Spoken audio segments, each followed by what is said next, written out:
তো আমরা আমাদের প্রথমে কাজ হচ্ছে আমাদের গুগল অ্যাডসেন্সে আমরা প্রবেশ করব। আপনারা তো নিশ্চয়ই সবাই এটা ঢুকতে জানেন।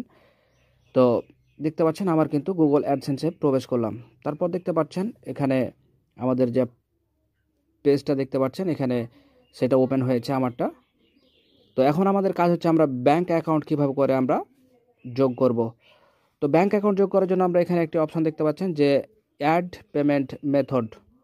তো দেখতে পাচ্ছেন অ্যাড পেমেন্ট মেথড, এই অপশানটাতে যদি আমি টাচ করি তাহলে কিন্তু এখন দেখতে পাবেন যে এখানে কিন্তু একটি পেজ ওপেন হয়েছে। সেটা হচ্ছে দেখতে পাচ্ছেন যে অ্যাড এ পেমেন্ট মেথড, দুইটি অপশান দেখতে পাচ্ছেন। তো একটি হচ্ছে যে add new right transfer details, অর্থাৎ এটা কিন্তু আপনার ব্যাংকের মাধ্যমে যদি আপনি আপনার পেমেন্টটা নিতে চান তাহলে সেই অপশানটা, এবং যদি আপনি চেকের মাধ্যমে আপনার পেমেন্টটা নিতে চান তাহলে দ্বিতীয় নম্বর অপশানটা আপনি সিলেক্ট করবেন। তো চেকের মাধ্যমে নেওয়াটা কিন্তু অনেক ঝামেলা। আমি সাধারণত যে ব্যাংকের মাধ্যমে আমাদের দেশে যে পেমেন্টটা নেওয়া দেওয়া করে সেটা থেকে আমি পেমেন্টটা নেব। এজন্য আমি প্রথমকার অপশানটাতে আমি টাচ করলাম। টাচ করার পর দেখতে পাচ্ছেন এখানে আরও বেশ কিছু পেজ ওপেন হলো। একটু যদি আমরা স্ক্রল করি তাহলে দেখতে পাবো যে এখানে বেশ কিছু অপশান দেওয়া রয়েছে। তো এখানে দেখতে পাচ্ছেন যে একটি অপশান দেখতে পাচ্ছেন বেনিফিশিয়ারি আইডি। তো এটা কিন্তু অপশনাল, আপনি এখানে ইচ্ছা করলে এটা দিতে পারেন আবার নাও দিতে পারেন। তারপর দেখতে পাচ্ছেন দ্বিতীয় নম্বর অপশানটা দেখতে পাচ্ছেন নেম অন ব্যাংক অ্যাকাউন্ট। এখানে কিন্তু একটা বিষয় মাথায় রাখবেন, যার নামে অ্যাকাউন্টটি খোলা রয়েছে সেখানে কিন্তু তার নামটা হুবহু দিতে হবে। তো সাপোজ মনে করেন আমি নামটা প্রবেশ করব যার নামে অ্যাকাউন্টটা খোলা আছে আর কি। তো আমি দিয়ে দিচ্ছি।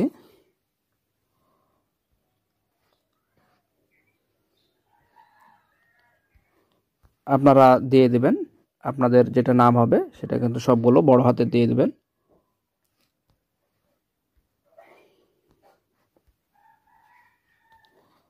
হুবহু কিন্তু আপনারা অবশ্যই সে নামটা দিবেন। তো আমি আমার নামটা সেটা যেটা কাঙ্ক্ষিত নাম সেটা দিয়ে দিচ্ছি।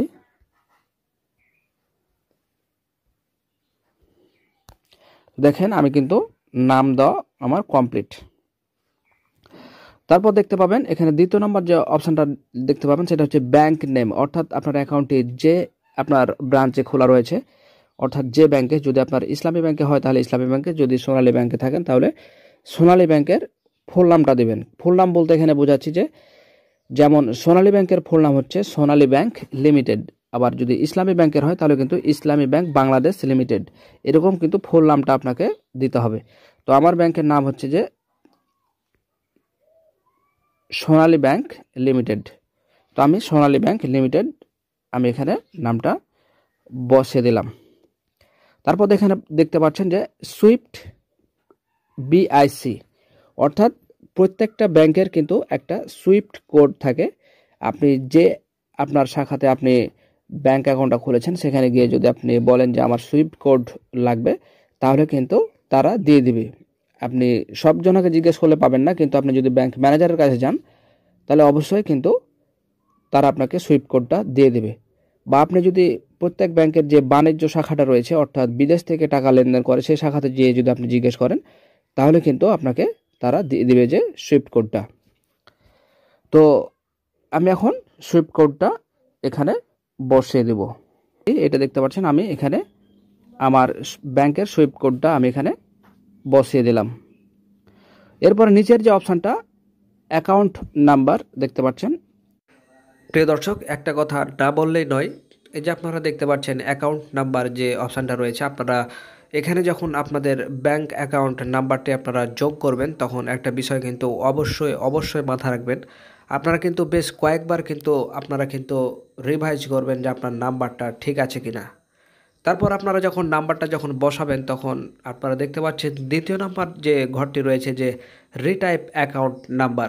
তো আপনারা প্রথমকার ঘরটাতে যদি আপনারা পেস্ট করে আপনার অ্যাকাউন্ট নাম্বারটি আপনারা বসান তাহলে দ্বিতীয় নাম্বার যে রিটাইপ অ্যাকাউন্ট নাম্বারটা রয়েছে আপনারা অবশ্যই কিন্তু সেখানটা হাতে টাইপ করে বসাবেন। এর কারণ হচ্ছে প্রথমকারটা যদি কোনো কারণে বাই চান্স ভুল হয়ে যায় তাহলে সে রিটাইপের অপশানে কিন্তু আবার কিন্তু ভুলটাই থেকে যাবে। একটা কথা বারবার করে আপনাদের বলে রাখি, একবার যদি আপনার এটা ভুল হয়ে যায় তাহলে তো বুঝতে পারছেন যে এটা ব্যাকে যেতে আপনার বা এটা সংশোধন করতে কিন্তু আপনাকে অনেক কাঠখড়ি পোড়াতে হবে, যা কিন্তু আপনার জন্য অনেক কষ্টসাধ্য ব্যাপার হয়ে যাবে।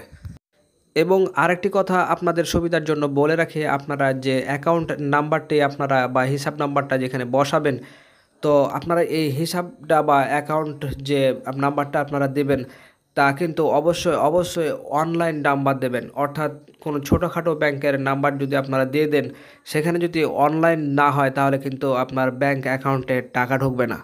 আবার আরেকটা ব্যাপার মাথায় রেখে কাজটি করবেন, আপনি যখন অ্যাকাউন্ট বা আপনার ব্যাংক অ্যাকাউন্ট আপনি খুলতে যাবেন তখন আগে তাদেরকে জিজ্ঞাসা করে নেবেন যে এই ব্যাংকটি আসলে সুইফট কোডের আন্ডারে কিনা। কারণ আপনার যখন ইউএস ডলার আপনার অ্যাকাউন্টে সেন্ড করবে তখন কিন্তু এই সুইফট কোডের মাধ্যমে কিন্তু আপনাকে তারা টাকাটা পাঠাবে, যা কিন্তু অত্যন্ত গুরুত্বপূর্ণ এখানে এই অ্যাকাউন্ট নাম্বারটা বা সুইফট কোডের নাম্বারটি বসানোর জন্য।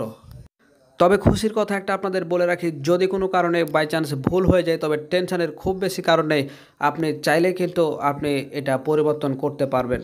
অর্থাৎ আপনি চেষ্টা করবেন যাতে ভুল না হয়, কিন্তু বাই চান্স যদি করতে গিয়ে ভুল হয়ে যায় তবে টেনশনের অতটা কারণ নেই, এটা কিন্তু আপনি পরিবর্তন করতে পারবেন। প্রিয় দর্শক, আপনি যখন এই সুইফট কোড অ্যাকাউন্ট নাম্বার এবং রিটাইপ অ্যাকাউন্ট নাম্বার যখন আপনি টাইপ করবেন তখন আপনি কম করে 10 বার দেখবেন যে আপনার এটা ঠিক আছে কিনা। কারণ বুঝতে পারছেন আপনার সারা মাস বা বছরের খাটনির ইনকামটা কিন্তু আপনার এই সুইফট কোড বা অ্যাকাউন্ট নাম্বারে কিন্তু পৌঁছাবে। যদি ভুল হয়ে যায় তাহলে অনেক হয়রানি হতে হবে, এটা আপনাকে আমি বলে দিলাম। এই অ্যাকাউন্ট নাম্বারটা কিন্তু অনেক গুরুত্বপূর্ণ, আপনারা কিন্তু অবশ্যই কিন্তু সেটা বেশ কয়েকবার দেখে কিন্তু আপনারা সেখানে সেটা বসাবেন। তো আমি আমার ব্যাংক অ্যাকাউন্ট নাম্বারটা এখন সেখানে দেব। তো প্রিয় দর্শক, দেখতে পাচ্ছেন আমি কিন্তু আমার সবগুলো কিন্তু ঠিকঠাকভাবে পূরণ করে দিয়ে দিয়েছি। আপনারাও কিন্তু সেটা অবশ্যই কিন্তু ভালোভাবে পূর্ণ করে দেবেন। এবং তারপরে কিন্তু আপনারা নিচ দিকে যে অপশানটি একটি দেখতে পাচ্ছেন, এই যে টিক চিহ্ন অপশানটা, সেটা দেখবেন, না থাকলে দিয়ে নেবেন। তারপরে কিন্তু যে সেভ যে অপশানটা রয়েছে সেটাতে আপনি টাচ করবেন। তো সেখানে যদি টাচ করেন তাহলে দেখতে পাবেন আপনার সেটা তারা নিয়ে নেবে। তো আমি সেখানে টাচ করলাম। তো টাচ করার পর দেখবেন তারা একটি পেজ দেখাবে, যে এই যে দেখেন,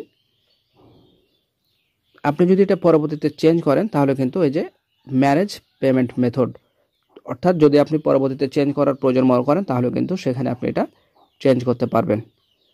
তো এই ছিল আজকের মতো, দেখা হবে পরবর্তীতে নতুন কোনো গুরুত্বপূর্ণ টপিক নিয়ে। আল্লাহ হাফেজ।